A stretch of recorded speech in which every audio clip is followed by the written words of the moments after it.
Mesdames et messieurs, bonjour et bienvenue sur cette vidéo qui va vous présenter une petite série d'exercices autour des fonctions texte qui sont propres à la CAS, autrement dit non propres majuscules et minuscules, et surtout pour vous présenter leur alternative, une méthode qui n'utilise, elle, pas de fonction, mais un mode spécifique d'utilisation de la poignée de recopie qui est le remplissage instantané.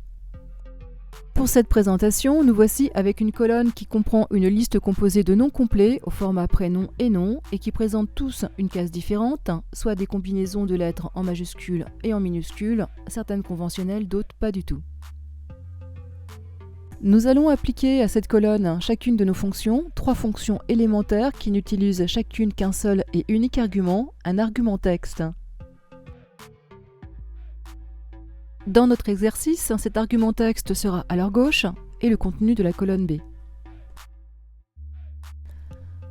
Je vous rappelle que vous avez toute une panoplie de méthodes pour insérer une fonction sous Excel. Rappel dont je profite pour vous présenter certaines de mes précédentes vidéos sur ce sujet. En 2 parties, comment utiliser la boîte de dialogue insérer une fonction et insérer une fonction dans vos formules. Vidéo que vous retrouverez bien entendu dans la description de celle-ci. Bien, commençons par la fonction majuscule. Je sélectionne C4 qui va contenir ma formule, que je choisis de saisir dans ma barre de formule. Je tape le signe égal, puis les premières lettres de la fonction majuscule. L'assistant me la propose rapidement, et j'utilise la touche Tab pour passer à l'argument, qui va être la référence à Déborah Langlade, le premier nom de ma liste.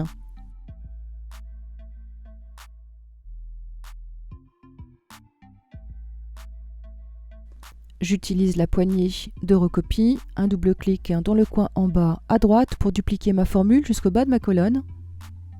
Et je constate que, sans surprise, toutes les lettres s'affichent en majuscules. Observez toutefois que le « et » de Déborah conserve son accent aigu. Avec la fonction minuscule, même opération.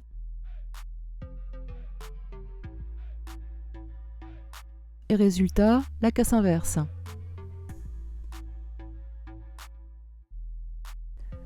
La fonction non propre, ainsi que les 2 précédentes, est une fonction texte qui met en majuscule la première lettre de chaque mot et met toutes les autres lettres en minuscules. Je l'applique à Déborah Langlade, puis à l'ensemble de ma colonne. Fonction plutôt pratique pour les prénoms composés. Voilà pour les 3 fonctions texte et propres à la CAS les plus connues d'Excel. Moins connues et pour un résultat identique, voici l'alternative ou comment utiliser le mode remplissage instantané, le second mode d'utilisation de la poignée de recopie pour obtenir un résultat similaire. Pour fonctionner, le remplissage instantané a besoin d'un modèle dans une première cellule. Je prends le premier résultat de la fonction majuscule et je le recopie en tant que modèle. Je commence la saisie de Marie Bertin en majuscule. De même que pour l'incrémentation des données, la poignée de recopie a parfois besoin de 2 cellules de référence.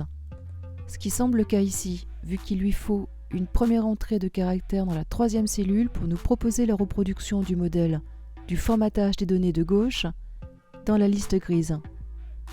Pour accepter la liste de recopie du modèle, faites entrer. Allons-y pour la saisie du second modèle. Ici, seconde méthode.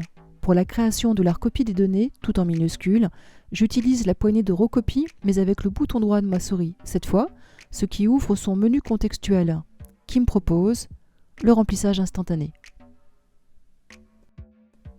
Voici une 3e méthode. Je saisis le modèle du format, je sélectionne le modèle et la plage du dessous sur lequel je souhaite l'appliquer, et j'utilise le raccourci clavier CTRL-E.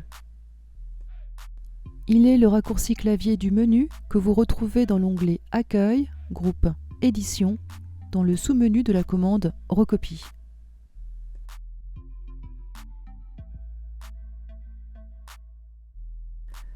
L'intérêt avec le remplissage instantané est que vous pouvez ainsi séparer des informations d'une colonne en plusieurs colonnes.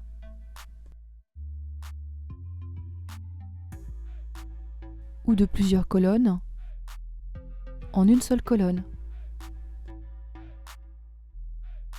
Ou simplement laisser libre cours à votre imagination et créer puis appliquer par la recopie vos propres formats. Un hic? Oui, il y en a un. Une fois le remplissage instantané effectué, votre recopie ne tiendra plus compte de vos modifications. Si vous devez mettre à jour régulièrement vos données, recherchez la formule adéquate ou recommencez votre recopie à chaque mise à jour. Ce sera tout pour cette vidéo qui vous a présenté par un jeu sur la casse les fonctions texte et une méthode alternative et instantanée avec la poignée de recopie. Je vous en souhaite bon usage et à bientôt pour une nouvelle vidéo.